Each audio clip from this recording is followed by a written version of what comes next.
Anandpur press परिषद पक्षर आंतर्जातिक श्रमिक दिवस पालन। आनंदपुर प्रेस परिषद पक्षर 1 तारिख बुधवार दिन स्थानीय आनंद भवन ठारे आंतर्जातिक श्रमिक दिवस पालित हो जाइछि। परिषदर सभापति निराकार दलई अध्यक्षतार आयोजित श्रमिक दिवस सभार मुख्य अतिथि भाव आनंदपुर महाविद्यालय प्राक्तन अध्यक्ष रमाकांत नायक, मुख्य वक्ता भाव रेकुटिया महाविद्यालय अध्यापक विजय कुमार साहू प्रमुख जोग देते। संपादक हरेकृष्ण पात्र स्वागत भाषण करथिबा बेले वरिष्ठ सांबादिक किरण कुमार पाढ़ी अतिथि परिचय प्रदान करथिले। एही अवसर में मुख्य अतिथि और मुख्य वक्ता आंतर्जातिक श्रमिक दिवस उपरे मर्मस्पर्शी वक्तव्य प्रदान करथिबा बेले समाजसेवी ममता राणी जेना, बबिता शतपथी, सांबादिक लोकनाथ सिंह, सत्यरंजन दास प्रमुख श्रमिक दिवस तात्पर्य उपरे निज निजर मत व्यक्त करथिले। परिषदर सदस्य रतिकांत साहू, सोमनाथ मिश्र, रंजन कुमार राणा, श्रीनिवास मिश्र, भरत कुमार बेहेरा, समाजसेवी सुशील कुमार होता, सुधाम चरण मंगल, प्रणयिनी नायक, रंजन नायक, गगन सिंह, मुरलीधर मिश्र, टुकुन सिंह प्रमुख जोग देथिबा बेले कोषाध्यक्ष गणेश्वर महांती धन्यवाद अर्पण करथिले।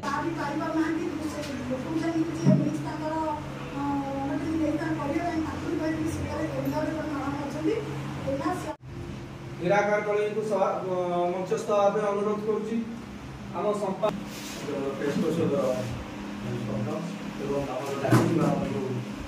अतिथि समस्त प्रेस परिषद पक्षर अभिनंदन। आज आंतर्जातिक श्रमिक दिवस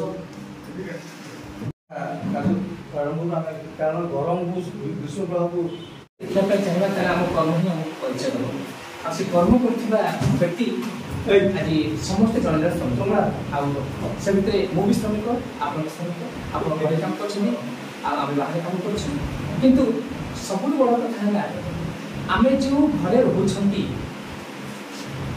जो निरापद घरे रोचे से घर को या व्यक्तित्व जहाँ को श्रमिक आख्या देते बिना आधुनिक ओडिशा कि आधुनिक भारत गठन असंभव। ए समसामयिक स्थिति श्रमिक मैंने सब अवहेलित आ श्रमिक मैंने सब मलिमटिया से मौलिक अधिकार को समानता अधिकार को सरकार से न्याय दाबी को पूर्ण करने आज जो संगठित भूमिका नहीं जो आज संगठित एकत्रित भूमिका नहीं जो लोग आंतर्जातिक श्रमिक दिवस प्रत्येक वर्ष मे मास 1 तारिख में पालन कर अर्थ है आम संगठित होगा स्वर उत्तोलन करवा अन्य विरुद्ध प्रतिवाद करवा ताहले हूँ आम आगे बढ़ा नहले आम बुद्धि समस्त सेमती चढ़ी चलीजे आ सबुदिन आम सेमती श्रमिक श्रमिक रहा।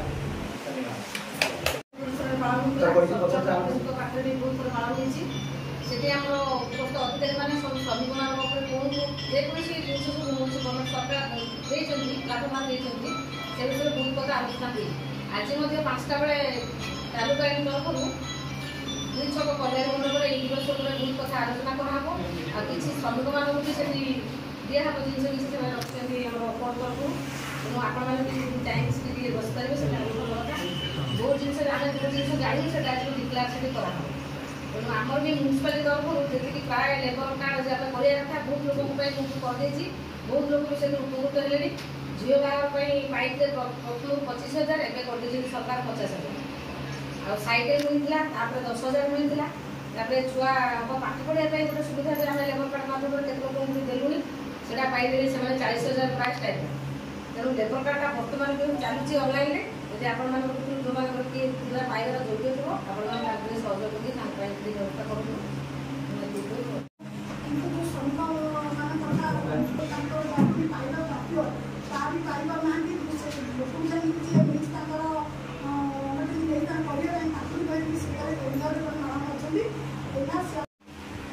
आज आंतर्जातिक श्रम दिवस श्रमिक दिवस जातीय स्तर में पालन कर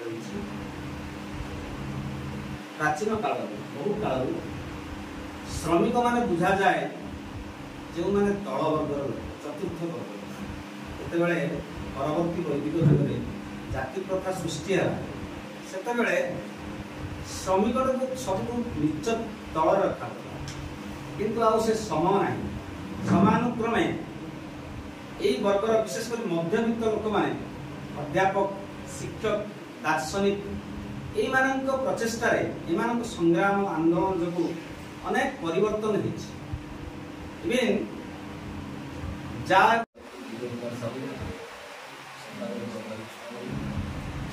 ଉପସ୍ଥିତ ସମସ୍ତ ସାମ୍ବାଦିକ ଏବଂ ଶ୍ରମିକ ଲକ୍ଷ୍ୟ ସମସ୍ତଙ୍କୁ ହାର୍ଦ୍ଦିକ ଅଭିନନ୍ଦନ ଜ୍ଞାପନ କରୁଛି। ଏ ଭିତରେ 137 ବର୍ଷ ଅତିବାହିତ ହୋଇଗଲା ଶ୍ରମିକ ଦିବସ ପାଳନ କରୁଛି। କୋଣାର୍କ ଯାତ୍ରାରେ ବସ୍ତ୍ର ଯାତ୍ରାରେ ଯେଉଁ ସୁନ୍ଦର କାରୁକାର୍ଯ୍ୟ ସୁନ୍ଦର ରଖି ଆମେ ବିମୋହିତ ହୋଇଯାଆନ୍ତି। ଦୌଡ଼ିବାକୁ ପଡ଼ି ଯାଉଥିଲା, ପଡ଼ିଗଲା ପରେ ତାପରେ ଲୋକମାନେ ଚଢ଼ି ଯାଉଥିଲେ, ତାପରେ ଗୋଟେ ପଥର ପକାଇ ଦେଉଥିଲେ, ସର ପଥର ସମାଧି ହେଇଯାଉଥିଲେ।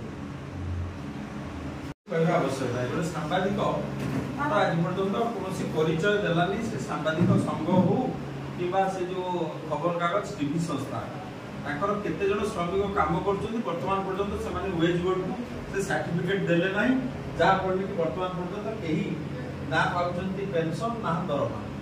ତେଣୁ ଏଇଟା ହେଉଛି ମାଲିକ ଖବରକାଗଜ ଟିଭିର ମାଲିକ ଆଉ ଯେଉଁ ସରକାରଙ୍କର ଯେଉଁ ମଧୁଚନ୍ଦ୍ରିକା ଅଛି ତା ଫଳରେ ସାମ୍ବାଦିକ ମାନେ ବର୍ତ୍ତମାନ ନିଷ୍ପେଷିତ ହେଉଛନ୍ତି।